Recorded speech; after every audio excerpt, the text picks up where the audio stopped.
The Calgary Police Service has charged a man in relation to vehicle odometer rollbacks that defrauded over 50 victims. In January of 2014, a credit card company alerted the Economic Crimes Unit about a number of locally skimmed cards being used for fraudulent purchases in Calgary. The cards were being used to service vehicles and purchase vehicle parts. Investigators learned that the vehicles being serviced were being purchased at an auction house. Over the course of 3 years, the suspect has purchased approximately 54 vehicles.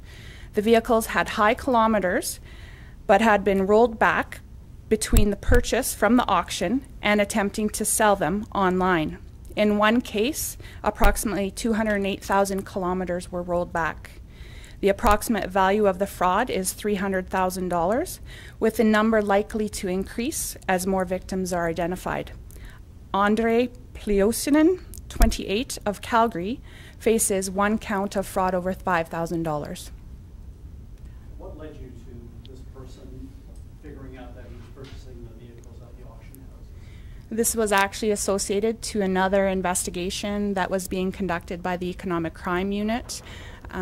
From that investigation, it was revealed that fraudulent credit cards that were found were associated back to purchases at auto repair shops and auto supply, parts supply stores.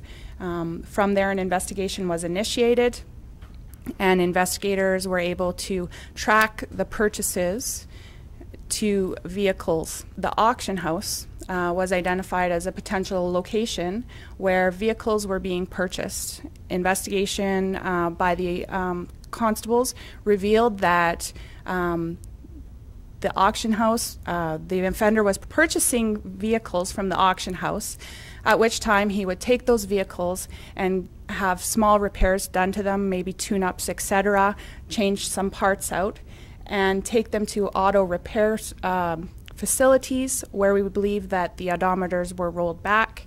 He would then list those vehicles on Kijiji, Craigslist, and the Auto Trader for sale, and individuals would then come into negotiation with him to purchase those vehicles.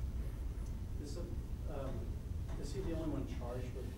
Did he do the rolling back, or did he get help from people at these places where he got the repairs? At this time, that part of the investigation is still ongoing. We believe he took the vehicles to individual places to get the rollbacks done, but again, that part of the investigation is ongoing.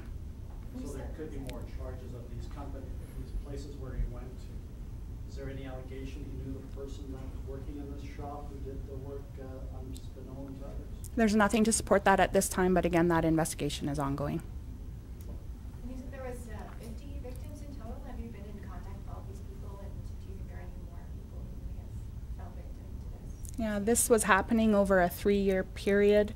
There is a possibility that there are other victims. The investigation has revealed that the purchases from the auction house are approximately 54 vehicles at this time, so we're fairly confident that there aren't going to be a significant amount of more victims unless there were vehicles being purchased by other means. And again, as this investigation is ongoing, we'll continue to unravel that bit. When you say he rolled back, the odometers were rolled back, were the customers not wary? Was it a case that he was only rolling them back a certain amount to not create any suspicion? If you're buying a car in an auction house, wouldn't you say, hey, that's really low mileage, and the customer didn't want to check out the vehicle? Right, so the customers weren't buying the vehicles from the auction house itself. The offender was buying the vehicles from the auction house. There's a range of how much the vehicles were rolled back. It's a very difficult thing for us to tell, so again, that's part of our investigation. Some vehicles were rolled back as much as 200,000 kilometers.